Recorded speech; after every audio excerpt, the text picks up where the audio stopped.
This episode is brought to you by Jersey Garbage Can Cleaners. Tired of plugging your nose when you take out the trash? Jersey Garbage Can Cleaners does the dirty work for you. Their convenient curbside service helps you eliminate foul odors, prevent pests, roaches, critters, and rodents, and removes harmful bacteria. And they do this all at a super affordable rate. Call them today to schedule your cleaning before the warm weather hits.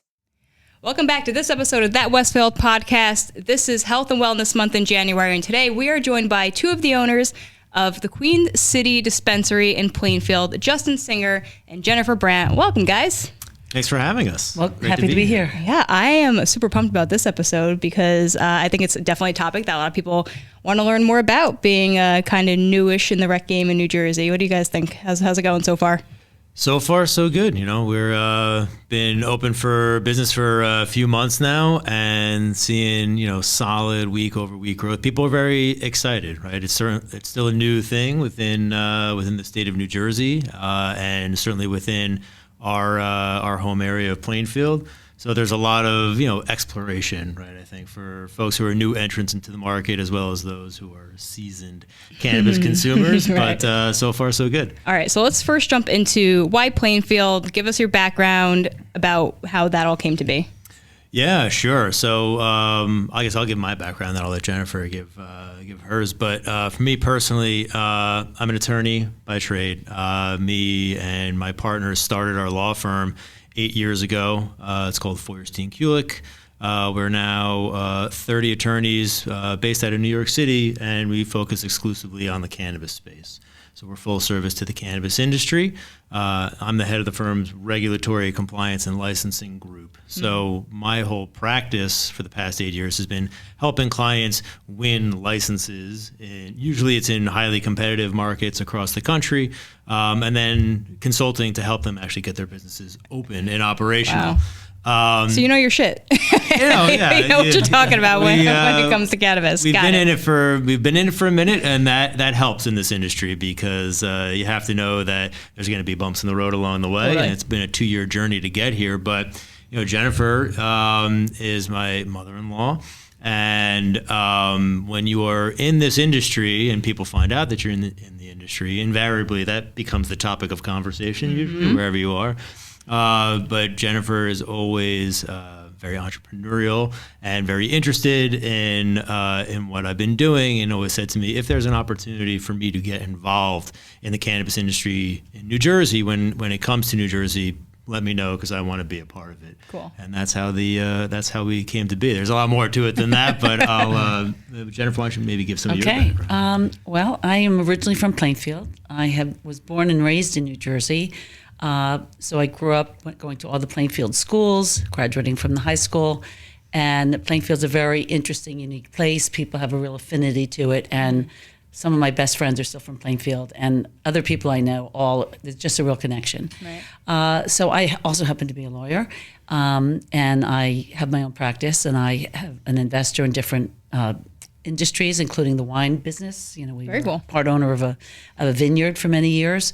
And I was always interested in doing this, and it was nice to see the legalization of marijuana after so many years, after so many bad outcomes for so many people, especially something that's really kind of harmless and actually beneficial in so many ways. Right. So I jumped at the opportunity to get involved in this, and especially in a place like Plainfield, which really is a very special place.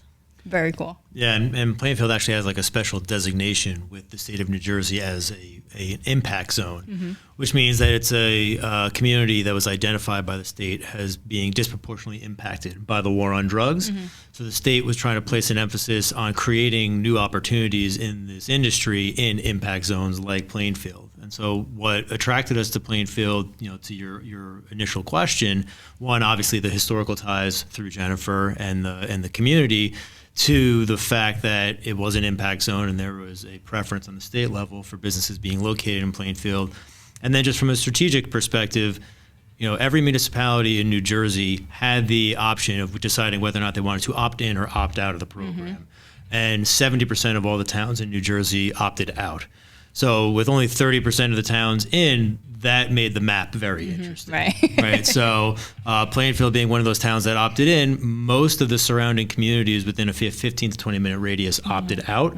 So to us, that meant that there was a great opportunity to site a business in Plainfield and capture a great market. Right. That's pretty spot on there. I was a medical user many years ago when it first came out, and the program was so poorly run. And again, I'm sure, there was tons of trying to figure things out, but I remember going to purchase cannabis and it would be expired, Right. and dry and just not good. And I was so into it at the time because I was trying to help my MS symptoms and my glaucoma, and I would buy a particular strain in order to help a certain thing, and I was always finding that it wasn't what I was purchasing, right? So after visiting your place, I just have to say kudos to how you guys, number one, put that place together, and the care and the effort that goes into how you select everything that you have in the store. You guys did a really nice job. It feels so homey, and it doesn't feel medical in a lot of ways, or a lot of dispensaries, especially for someone who's not really in the game so much, it's very overwhelming. You go in and you're even though there's kiosks and people, you're afraid to sometimes ask questions, or you're not really sure where to start, but your place just feels so easy. You walk in and you're okay, there's more than enough people to help me. You have that cool open kitchen concept set up in there, so you could see in the back, which is really cool. So what was some of your thought process behind how you guys developed that space? Yeah, I mean, all the things that you hit on is really what we were trying to accomplish, because you talked about your experience transitioning from the medical market into the adult use market. And by and large, a lot of the operators of the medical dispensaries in New Jersey were large, what they call multi-state operators, or MSOs. They're large corporations, right? And there's not a lot of warmth or feel to it. It's just kind of more of a corporate environment. With adult use, you really had the opportunity to have a little bit more fun with it, maybe not take yourself as seriously, and try to be more authentic to the cannabis community. And that's really what we were striving for. We wanted it to be authentic to Plainfield. Obviously, we adopted the name Queen City, which is, of course, awesome. the nickname of the city of Plainfield.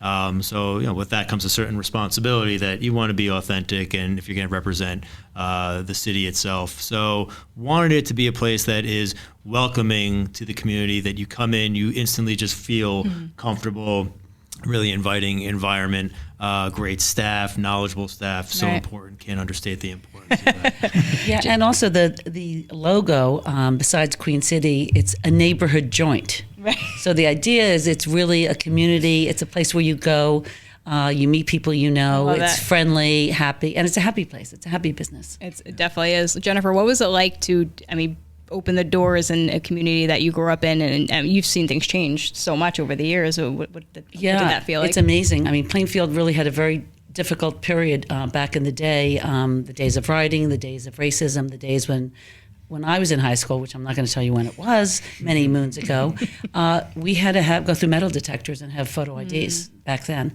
And it's really had a great resurgence, so it's really nice to see that.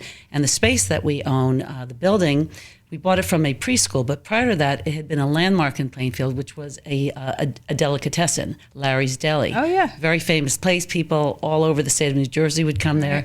So it was really very nice. And I used to go there as a child, so it was very nice to be in that kind of a space as well. So it was nice to see, Plainfield rebuilding itself, bringing something back to the community that had offered all of us so much.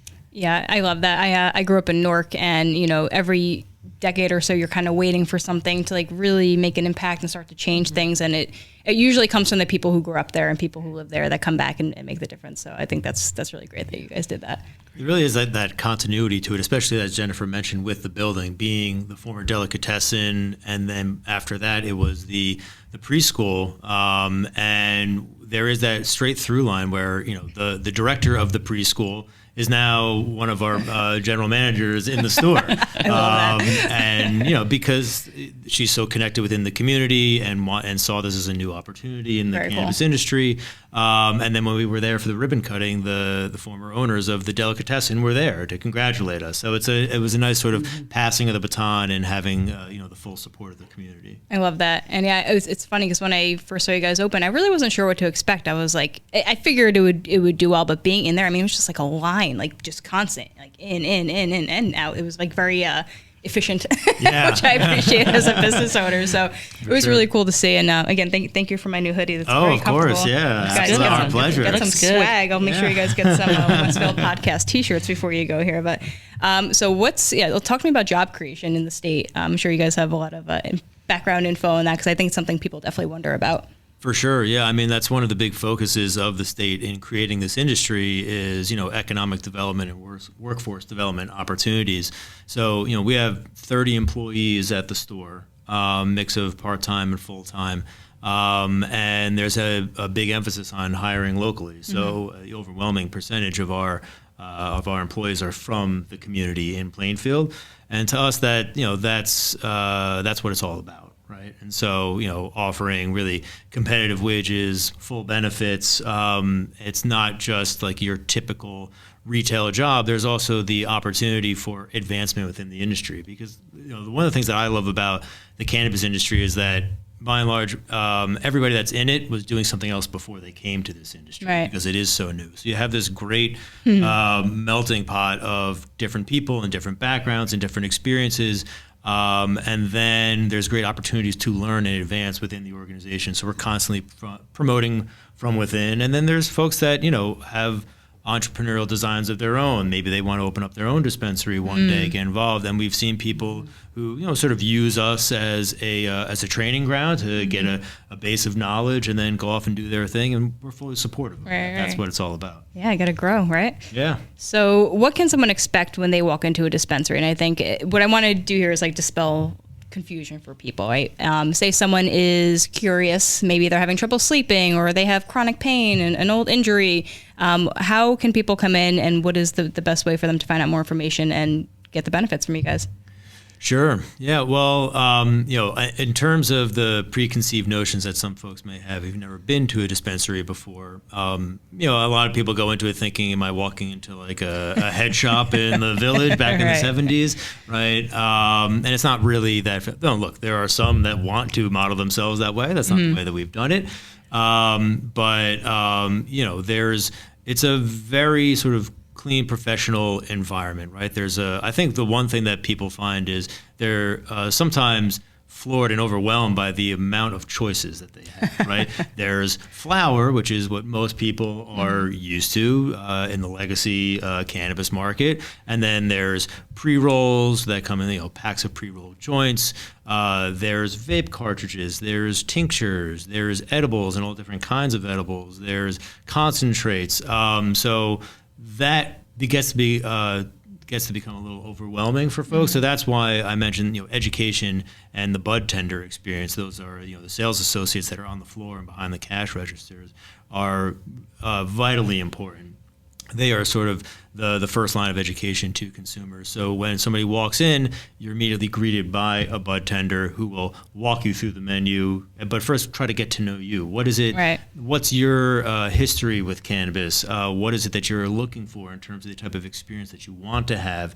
And then can direct you into different suggestions about different products and to sort of meet the type of experience that you're looking for. Yeah, when we had our opening, we invited friends and family and a whole swath of professions who came in, and some people had never been exposed to it. They didn't know anything about it, but they were interested in what I would say the medicinal qualities. I say, I don't want to get high, I just want to sleep better. I need something for anxiety. I need something, for my glaucoma. I need something for my appetite. Fortunately or unfortunately, that's never been a problem for me. I want something that, to keep the appetite from growing.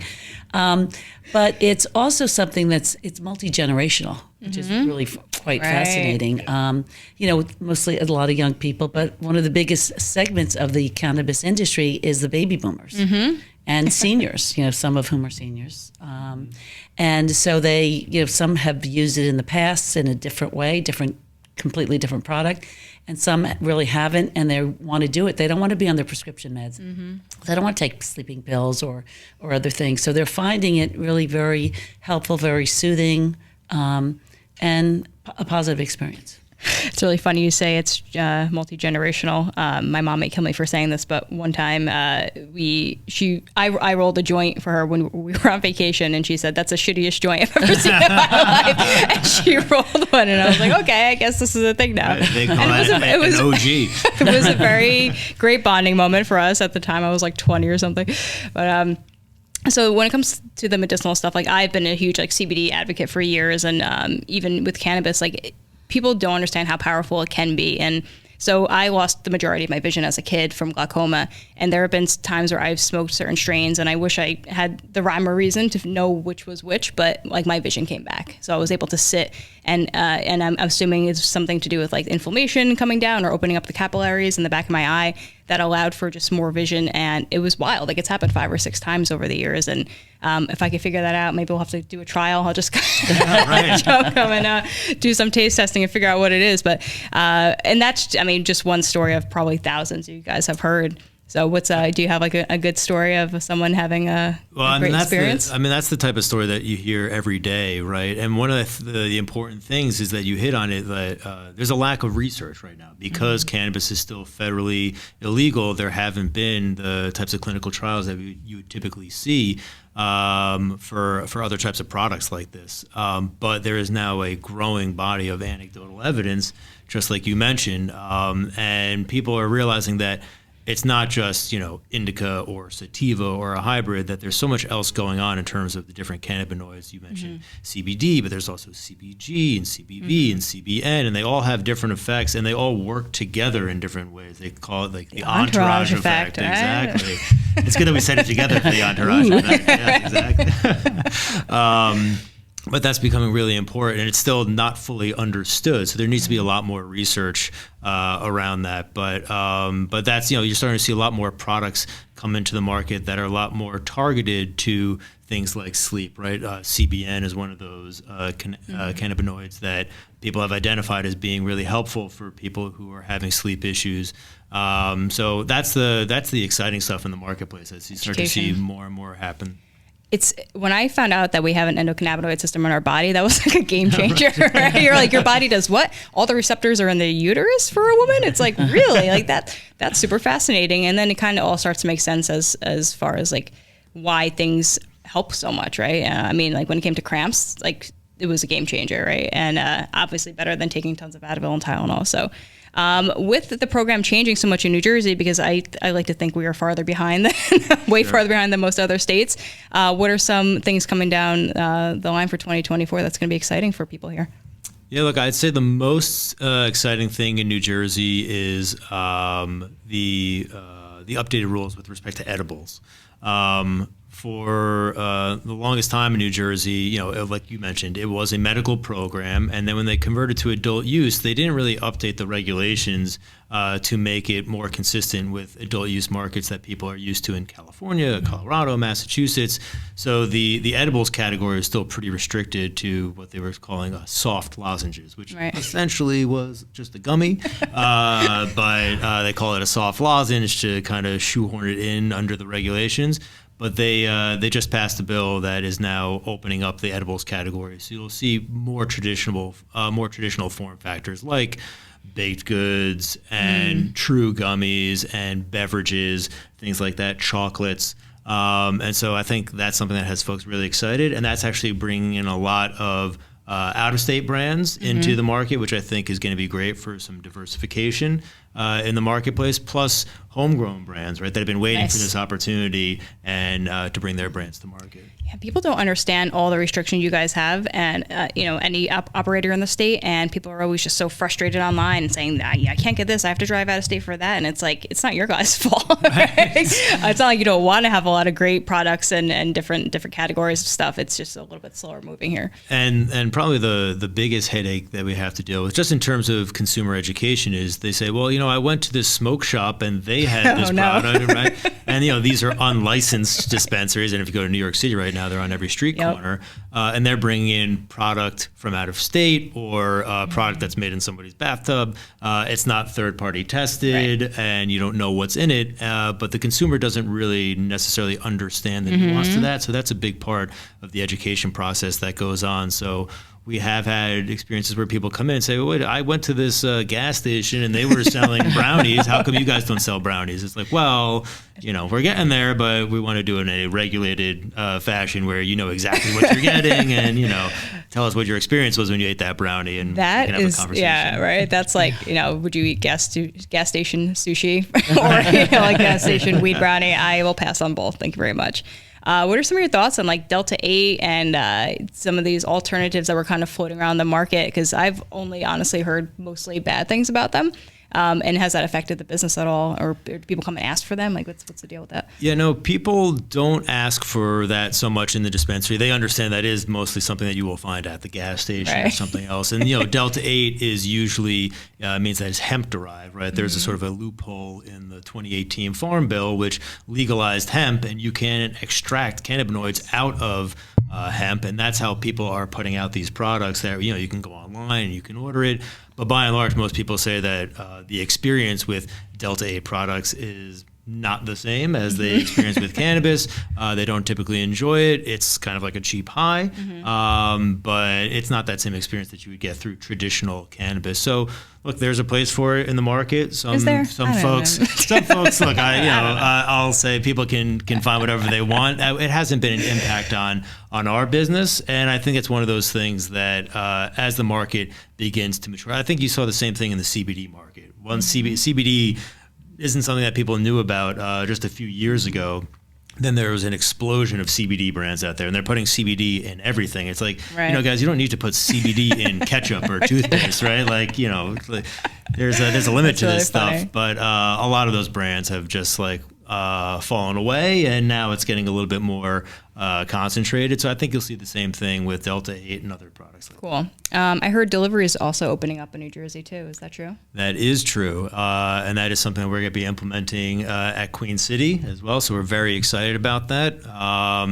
Look, I think New Jersey is a perfect state to implement delivery. It's something that, on the law firm side, we've had many clients in the cannabis delivery space. It's a very challenging space to run a profitable delivery business. A lot of those companies were cutting their teeth in California, where you can imagine in a state the size of California, it's very hard to run a profitable business. We had clients that essentially were just losing money on every single delivery they make. Makes sense. New Jersey, right, is a much smaller state and densely populated, so delivery makes a lot more sense here. So we are dipping our toe into the delivery market and very excited about that. Jennifer, maybe you figure out how to partner with like Uber Eats, and then you get both. double First down. you pick up the goodies at our store, and then you get other goodies to be delivered when you're hungry. And some of your wine, maybe just make a whole wine. care package, and then you're good to go. That would be really convenient. What do you guys plan on opening any more locations, or is this your baby for now, and you're just going to continue to do the other work that you guys do? Yeah, I mean, we do have other locations that we are looking at opening and that are in the pipeline for the beginning of next year. There's a project in Boonton.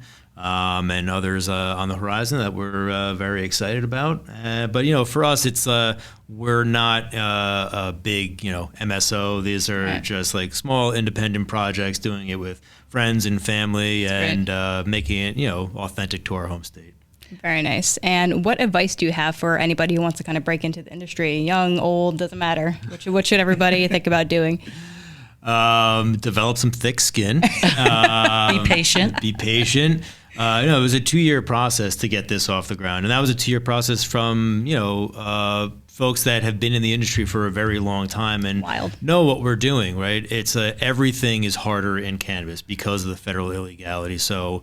It's one of the most highly regulated industries in the country, maybe behind, nuclear weapons.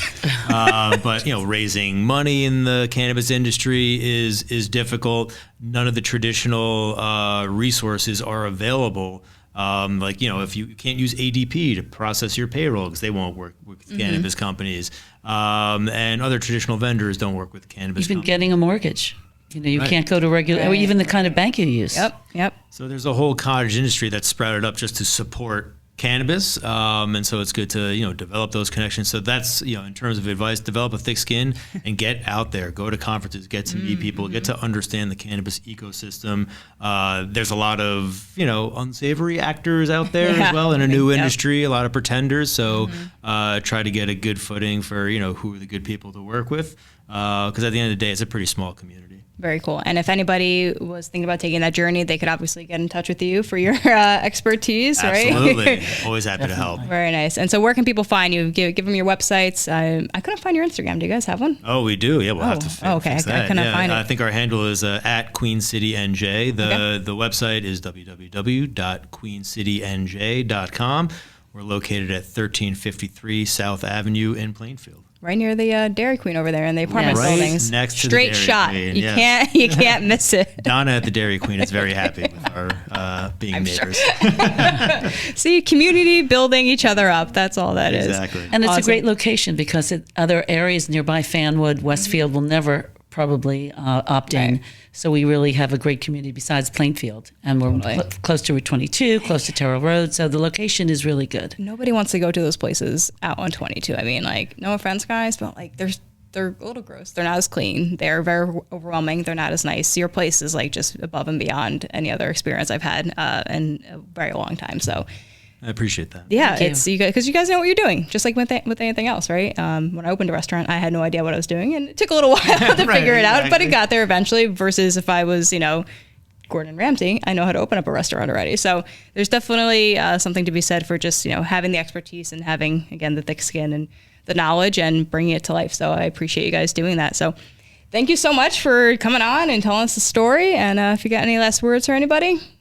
No, I mean, it's our pleasure being here. Go smoke weed. That's what. Yeah. Exactly. You're like, it's okay. Just tell me. Here. Come find us. We're looking forward to serving you. Oh, what are your hours, real quick? Hours 9 a.m. to 10 p.m. Monday through Saturday, and Sunday. Don't quote me on this. I believe it's 10 a.m. to 8 p.m. Those are good hours. They are good hours. And that's, we want to be able to serve all of our customers. Some people work different Wake hours. and bake hours. Exactly. We have this huge apartment complex right across the street. And those are by and large the ones that are like, I got 15 minutes to the store closes. I'm going to go Right. Absolutely. I love it. All right, guys. Thanks again so much. Thank Appreciate you. And I look forward to watching you guys explode in 2024. I appreciate Hopefully it. not Thanks for having us. Physically explode. Bye, guys.